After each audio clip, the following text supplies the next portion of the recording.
Okay, चलिए, ये बहुत ही शानदार पॉलिसी मैं इसे कहूँगा विपिन जी। और एक चीज़ मैं बताऊँ, ये चरणों में हुई पॉलिसी। शुरुआत हुई, थोड़ा गवर्नर साहब ने ग्लोबल रिस्क गिनाए, बिल्कुल ज़रूरी था उनको गिनाना। उसके बाद उन्होंने फायर किया वो 50 बेसिस पॉइंट का बजूका। राइट। 50 बेसिस पॉइंट का बजूका फायर होती ही मार्केट में बड़ी रैली आई। निफ्टी और बैंक निफ्टी दोनों दिखाई है। निफ्टी अब 24,800 के ऊपर, बैंक निफ्टी में और बड़ी रैली आई और बड़ा बार बना बैंक निफ्टी में। लेकिन उसके बाद मार्केट कोलैप्स हुआ, क्योंकि जैसा हम कह रहे थे उस वक्त गवर्नर साहब ने कहा कि बस अब हम इससे ज़्यादा मत एक्सपेक्ट करिए। देखिए, 5 रेट कट की साइकिल की बात हुई थी, तो अब ये क्योंकि ये 50 बेसिस पॉइंट की होगी, तो टेक्निकली आप इसको चौथा भी, तीसरा चौथा एक साथ कंबाइन करके मान लीजिए। तो क्या इसका मतलब अब बस मैक्सिमम एक बचाए वो भी ना आए?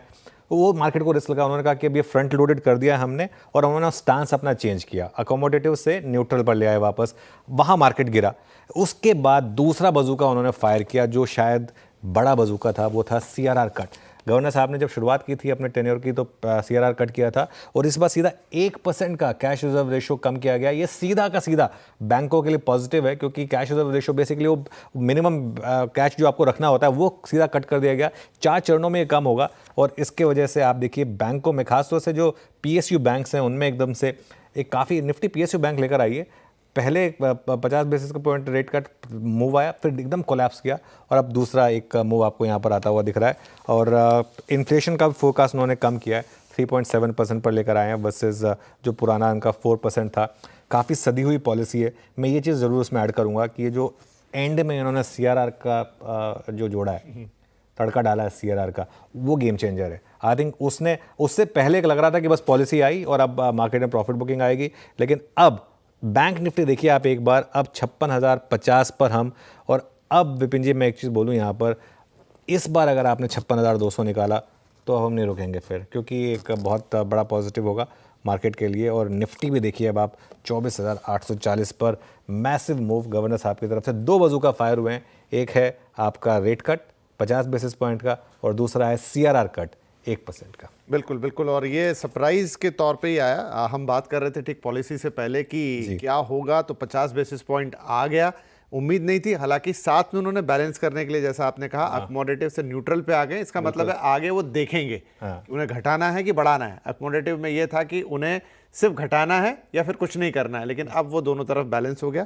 और उसके बाद सीआरआर तो सुपर सरप्राइज है, वो भी पूरे 1% का। सीआरआर बिल्कुल बहुत बड़ा सरप्राइज। चलिए, हमारा पैनल तैयार है। हमारे साथ अभय अग्रवाल जी हैं, आलोक सिंह जी, डीके जोशी जी, और हमारा पैनल भी तैयार है टेक्निकल ट्रेड्स के लिए। तो शुरुआत करते हैं, फिर इस चर्चा को आगे बढ़ाते हैं। Joshi ji, good morning. एक 2 बजूका फायर किया आज गवर्नर साहब ने, 50 बेसिस पॉइंट का रेट कट और एक सीआरआर कट 1% का। कैसे देख रहे हैं आप पॉलिसी को? देखिए, हमारा एक्सपेक्टेशन 25 था, बट सेंट्रल बैंक ने डिसाइड किया कि जो एफर्ट्स है मॉनेटरी ईजिंग के, उनको फ्रंट लोड कर दिया जाए। इसकी अपॉर्चुनिटी उन्हें मिली थी। महंगाई की दर जो है वो जितनी एक्सपेक्टेशन थी उससे नीचे आ रही। उन्होंने इन्फ्लेशन फोरकास्ट को 4% से काट के 3.7% कर दिया, जबकि ग्रोथ में उन्होंने चेंज नहीं किया। तो ज्यादा कंफर्ट इन्फ्लेशन फ्रंट में था, ग्रोथ फ्रंट में अभी भी रिस्क बने हुए हैं जो उन्होंने कहा। तो इसलिए उन्होंने उसको सारे एफर्ट को फ्रंट लोड कर लिए। साथ साथ सिर्फ रेट काटने से मार्केट में इंटरेस्ट रेट्स नीचे नहीं आते जब तक कि लिक्विडिटी सफिशिएंट ना हो। तो उन्होंने एक लिक्विडिटी पुश भी दिया है। तो ये दोनों मिलके अब क्या करेंगे, ट्रांसमिशन जो है लेंडिंग रेट्स में, वो बहुत तेज हो जाएगा। जो अदरवाइज वो ग्रेजुअली चलता है, जिस स्पीड से वो यूजुअली चलता है। तो इससे एक्चुअली इकोनॉमी को बेनिफिट मिलेगा, पर्टिकुलरली अर्बन इकोनॉमी को बेनिफिट मिलेगा, क्योंकि क्रेडिट पेनिट्रेशन अर्बन इकोनॉमी में ज्यादा है और अर्बन डिमांड थोड़ा कमजोर भी थी। तो एक तरह से ये फ्रंट लोडेड एफर्ट है। और साथ साथ उन्होंने ये भी कहा है कि ये अब हम उन्होंने स्टांस चेंज करने का मतलब यह है कि अब उसके बाद वो पूरी तरह डेटा ड्रिवन रहेंगे, और अगर इकोनॉमी में कमजोरी दिखाई देगी, इसका मतलब ये है तो वो रेट आगे कट सकता है। अगर इकोनॉमी में फिलहाल जिस तरह की मजबूती एक्सपेक्टेड है वैसी दिखाई दी, तो रेट कट की संभावना खत्म हो जाएगी। तो अभी मतलब बहुत सारे ऑप्शंस है, पर everything will be data driven. बिल्कुल, everything will be data driven. Meanwhile आप 3-4 चार्ट दिखाता हूँ मैं आपको। एक बार लेकर आइए बजाज फाइनेंस का चार्ट, इंट्राडे चार्ट लेकर आइए। मार्केट का वर्डिक्ट बहुत क्लियर है। अब मार्केट फोकस कर रहा है एनबीएफसीज पर, स्ट्रॉन्गर वाली एनबीएफसीज पर। बजाज फाइनेंस देखिए किस तरीके का मूव आया यहाँ पर। अच्छा, एक बार लेकर आइए आप जो थोड़े से रिलेटिवली वीकर बैंक्स रहे हैं। गवर्नर साहब ने बोला कि थोड़ा स्ट्रेस कम होना शुरू हुआ है। आरबीएल बैंक देखिए आप, आरबीएल बैंक इस समय आपको डे हाई पर दिखाई देगा। I don't know IndusInd bank क्या कर रहा है, मेरे ख्याल से उसमें भी मूव आना चाहिए, वैसे बंधन बैंक में भी मूव आना चाहिए। यहाँ पर अच्छे मूव आ रहे हैं। कोटक महिंद्रा बैंक देखिए आप, यहाँ पर अच्छे मूव हैं। पीएफसी, आरईसी, इन सब स्टॉक्स में अच्छे मूव आ रहे हैं। अभय जी गुड मॉर्निंग।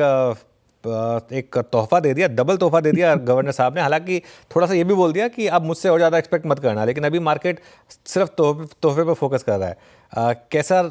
कैसी लगी आपको पॉलिसी और कहाँ पर फोकस होगा अब आपका? ये देखिए पॉलिसी तो अनुज बहुत ही अच्छी है, सिग्नलिंग बहुत स्ट्रांग है और ये सिग्नलिंग चल रही है जब से गवर्नर साहब नए आए हैं। उनका और जो मिनिस्ट्री ऑफ फाइनेंस का तालमेल है वो बहुत क्लियर है कि डोमेस्टिक कंजम्पशन जो पिछले साल गिर गई थी, high inflation rate, high taxes, high interest rates की वजह से, उसको वापस ट्रैक पे लाना है।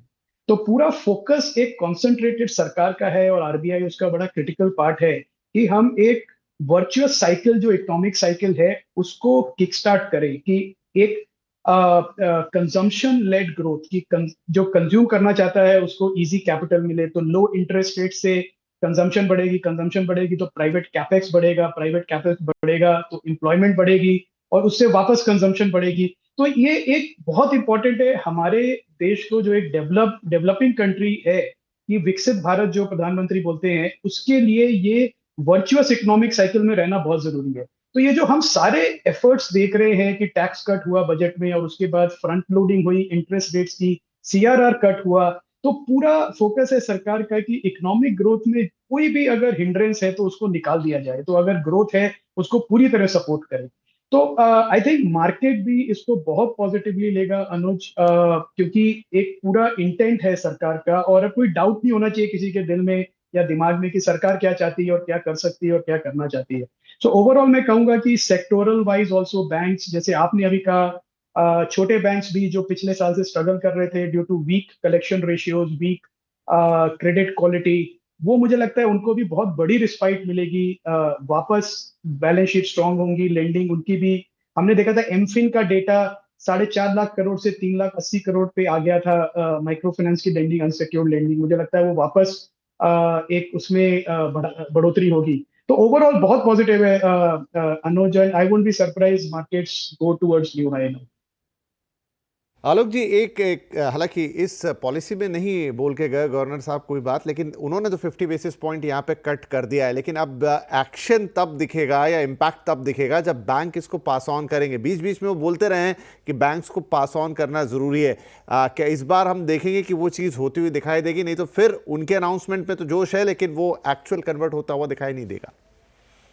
बहुत बहुत धन्यवाद। देखिए, टर्मिनल रेट तो सभी लोग 5.5 के आसपास एक्सपेक्ट कर रहे थे, तो जैसा फेलो पैनलिस्ट ने कहा वो उन्होंने कर दिया है, अभी फ्रंट लोड कर दिया है।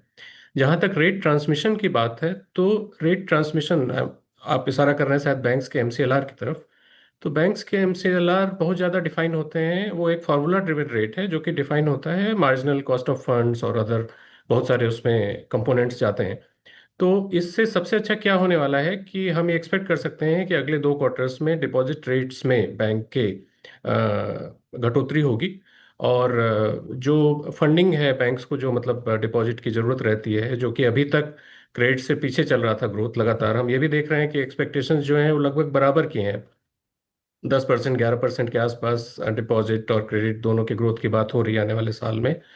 तो अगर बैंकों को पैसा जो है सस्ता मिलने लगेगा आने वाले दिनों में, तो एमसीएलआर पे अपने आप प्रभाव पड़ेगा और अपने आप एमसीएलआर रेट नीचे हो जाएंगे।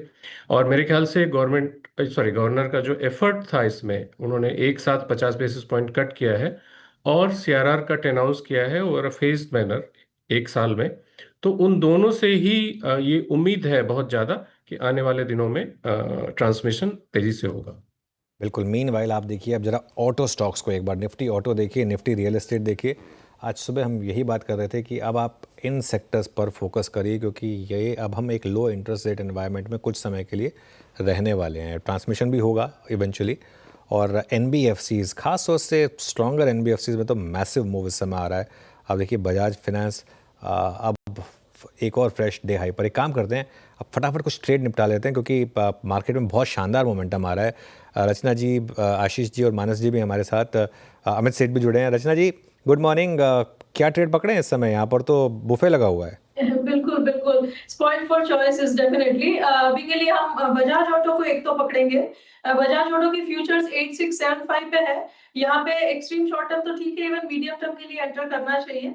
और ये काउंटर जब तक 8550 के ऊपर बना रहेगा तो अपसाइड पे इसमें टारगेट हो सकता है 8800 एंड 8900 का। एंड जो लोग मल्टीपल मंथ्स के लिए रेडी है उनके लिए 9200 तक का भी टारगेट हो सकता है। और दूसरा काउंटर पकड़ सकते हैं कैनरा बैंक का, जो कि 117.7 पे है। और अगर ये 116 के ऊपर रह गया तो ये 119 एंड 20 की तरफ जा सकता है। ओके, बैंक निफ्टी अब 56,300 क्रॉस कर रहा है। देखिए क्या शानदार मोमेंटम इस समय बैंक निफ्टी में आपको आता हुआ दिखाई देगा। Amit ji, good morning. आप क्या ट्रेड पकड़ रहे हैं इस समय? जी good morning Anuj ji, and good morning to all the panelist. Anuj ji, इस समय का मेरा ट्रेड रहेगा क्लियरली ओबराय रियल्टी। यहाँ पे क्लियरली एक नीट एंड क्लीन ब्रेकआउट आ रहा है। स्टॉक 2-3 दिनों से अच्छा कंसोलिडेट कर रहा था 200 डेमा के ऊपर। करंटली 1840 का प्राइस है। मुझे यहाँ 1900 तक के टारगेट्स लगते हैं ओबराय रियल्टी में। स्टॉप लॉस रखेंगे 1815 रुपए का। फटाफट ट्रेड निपटाते हैं, फिर देवांग शाह भी जुड़े हैं हमारे साथ, उनसे भी एक व्यू लेंगे पॉलिसी पर। मानस जी, आप क्या ट्रेड ले रहे हैं इस समय?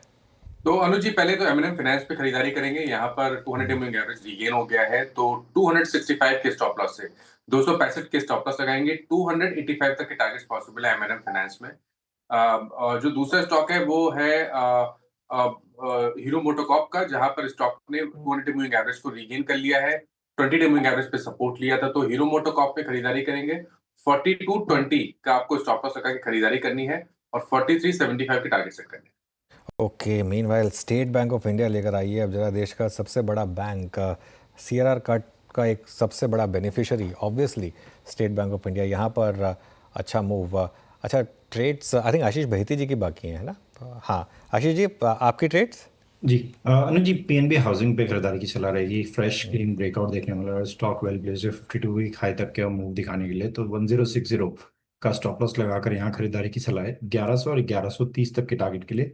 दूसरा जो स्टॉक में अच्छा लग रहा है वो मैक्रोटेक डेवलपर्स। यहाँ पे भी मूव बहुत स्ट्रांग बन रहा है, तो 1450 का स्टॉप लॉस लगाकर खरीदारी की सलाह है 1500 और 1540 तक के टारगेट्स के लिए।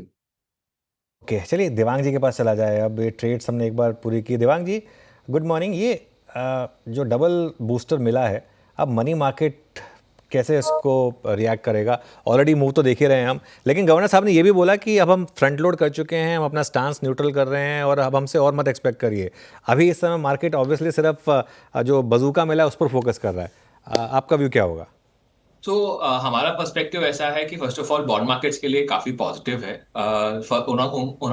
पॉलिसी पर्सपेक्टिव से उनका एक बहुत बड़ा एजेंडा है कि मॉनेटरी ट्रांसमिशन हो और रेट्स की एक्चुअली इफेक्टिव बैंक लेंडिंग कम हो और डिपॉजिट रेट्स कम हो। आर पर्सपेक्टिव इज इसके वजह से दोनों चीज में एमसीएलआर रेट्स कम हो गए और लेंडिंग रेट्स कम हो गए। जो मार्केट की लॉन्ग बॉन्ड्स और शॉर्ट बॉन्ड्स में अगर हम देखेंगे तो I think because rate cut expectation अभी कम रहेंगे, उन्होंने स्टांस चेंज भी कर दिया है तो neutral. So I think incremental rate cuts कम रहेंगे, लेकिन जो सीआरआर कट्स और प्लस जो 50 बेसिस का फ्रंट लोडिंग रेट कट है, मेरे हिसाब से वो शॉर्ट एंड के लिए काफी अच्छा रहेगा। आपने सही बात बोली कि मनी मार्केट कर्व में ऑलरेडी बहुत रैली हो चुकी है, लेकिन और रैली हो सकती है और यील्ड्स नीचे जाएंगे।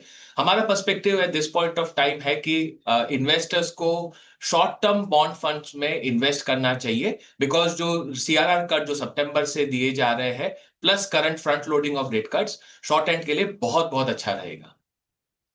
जी।